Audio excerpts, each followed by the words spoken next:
God of War 2018 is without a doubt one of the PS4's finest games. It managed to revive a legendary series while also single-handedly creating one of the last generation's most memorable experiences. From the more nuanced and precise combat to a far more mature and refined story, God of War 2018 improved on the core elements of the series in just about every measurable way.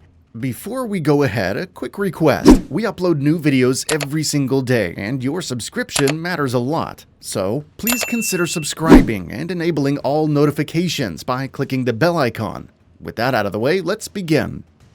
The game is, of course, not free of missteps though, just like most other departures from an established format tend to be. Despite what a triumph the game is as an overall package, there are multiple facets of Kratos' newest and most profound journey that, if taken back to the drawing board, could easily yield dividends for and greatly benefit the next game in the series. Thankfully, God of War 2018 got its combat right. It's simple enough to understand with a light attack, heavy attack system that most players can immediately get into, but also deep enough with its rune system and upgrade trees that an effectively endless sea of moves and combinations thereof await the more curious players. The next God of War game should certainly keep that general philosophy in place, but it could also benefit from expanding those systems into more than the 2018 game's two lonely weapons. The Leviathan and Blades of Chaos are a blast to use, but having one or two others would be a great way to expand upon that last game's combat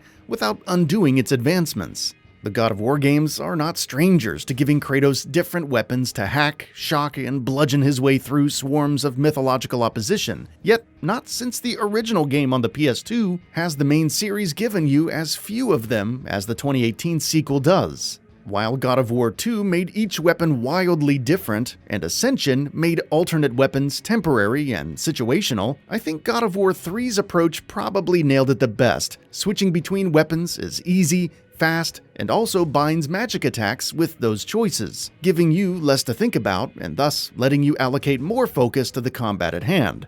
God of War 2018's system is already pretty much that, with both weapons being attached to D-pad buttons. All they would need to do is assign one or two other weapons and their movesets to the remaining D-pad buttons.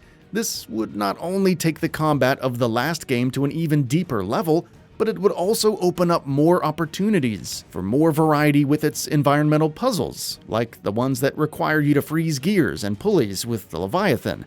Obviously, the world of Norse mythology is rife with weapon types that would suit Kratos well.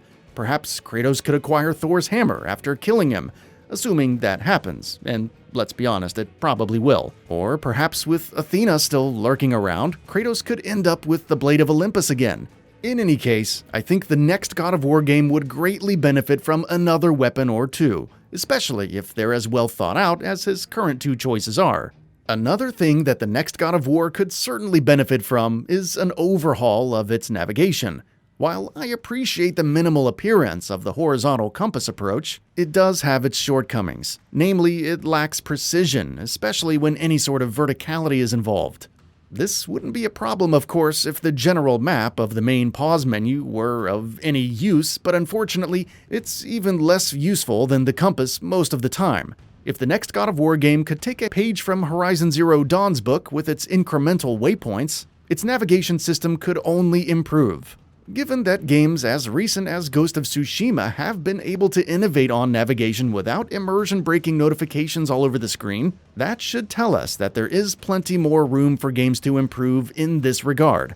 Instances of being lost or confused by God of War 2018's navigation are admittedly rare and usually resolved quickly, but why not avoid them altogether, or at least drastically minimize them with a more precise navigation system and/or a map that serves more of a purpose than just being a pretty centerpiece for the game's pause menu.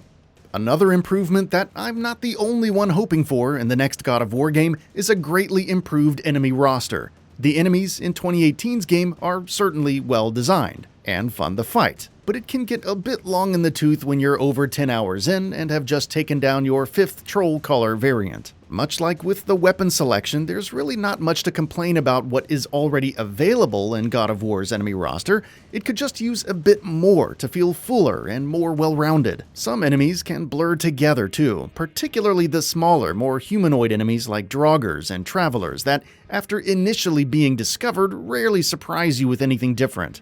Few things can bring you out of a cinematic action adventure like repetition. And one of the best ways to avoid that feeling is to make sure that the opposition you face throughout the experience is always changing and evolving along with you.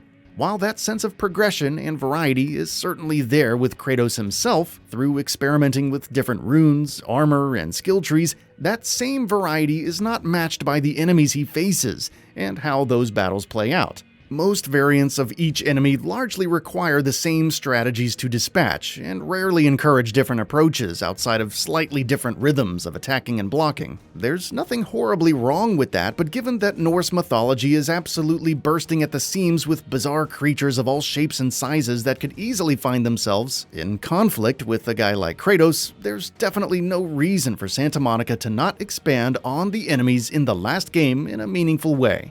Another area that might feel a little shallow by the end of God of War is Atreus.